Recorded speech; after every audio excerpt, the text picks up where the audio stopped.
Hey guys, Gnoblar here. Just the first of a few video logs documenting the build of my Eldar Forgeworld Titans for Warhammer 40k. As you can guess, this is the smaller of the two Titans, the Revenant.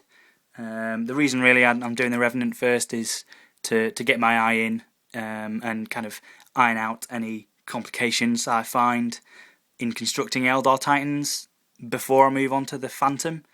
So if I'm going to make any screw-ups, I'd rather screw up on the Revenant than the Phantom, which is obviously a bigger and more complex, more costly model.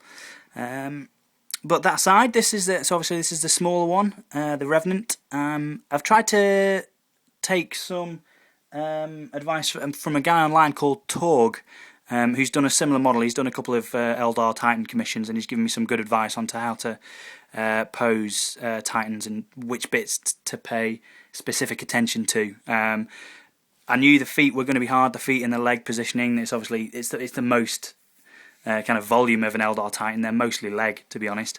So, but the feet really are a crucial point to get right. I basically spent most of yesterday doing the drop pod, prepping that by cutting away a bottom section, and then getting the feet right, because if the feet angles aren't right, the bottom plates of the feet don't sit flush with the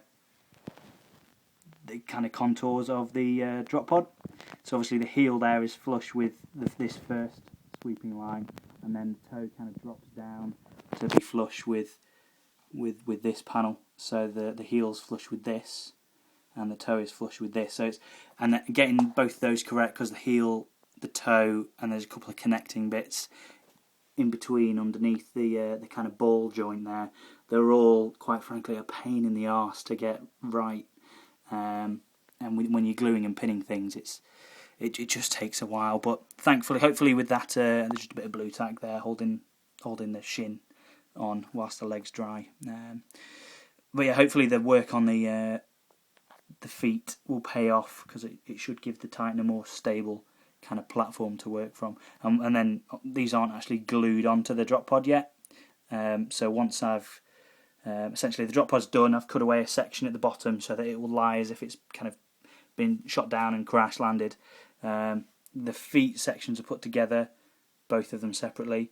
They've not been glued onto the drop pod, and now at the moment I'm just waiting for, I've put all the leg assemblies together, so this shin, the knee, and then the kind of thigh, that's all one piece now. It's been pinned and glued, and the same on this side, this shin, knee, and this thigh on the Titan's left leg.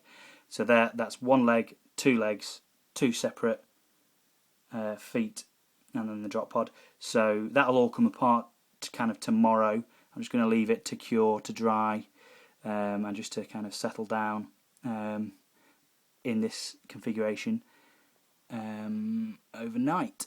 The reason I've gone for this is really I want to showcase the Eldar Titan's dynamic kind of posability, the fact that they are really graceful on the battlefield, whereas the Imperial Titans just wander, dum dum dum, left foot forward, right foot forward. They don't really do much jumping around or hopping on one foot.